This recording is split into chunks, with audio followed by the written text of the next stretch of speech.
ہم کہانیوں کی کوکھ میں پڑے ہوئے ہیں صبر علی بتا، ہمیں جھوٹے وعدے اور جھوٹے نظریات کی لوری سنائی گئی، ہماری آنکھوں پہ عقیدت کی پٹی باندھ کر ہمیں خوشحال،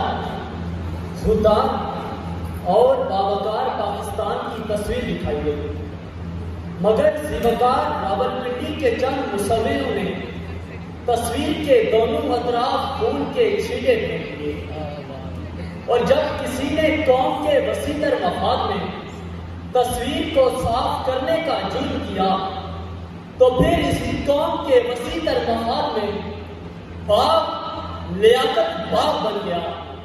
اور پھر کوئی محیط جسم تار کی خشک ٹہنی پہ ڈال دیا گیا۔ ایک جمہوری ملک میں جب عملیت نے پنجے گاڑے تو اسلامی فلاحی ریاست کا خواب دیکھنے والوں کو ان کی پیشگوئیوں کا دکھ نکل گیا،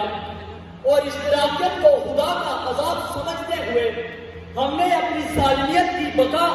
سرمایہ داروں کے سیٹوں اور سیٹوں کے قدموں میں ڈوبی، اور پھر اس جمہوریہ کے لوہے محفوظ پہ لفظ قلم اور دوات کاٹ کر بم اور بارود کیا۔ ہم نے اپنے عقیدوں کے حجر سے مشرقی پاکستانیوں کے سینوں میں اتنے چھید کیے کہ ان کے سینے سے بنگلہ دیش کا نقشہ اتر آیا، اور صدر علی وفاد مغربی پاکستانیوں کے آشفتہ سروں نے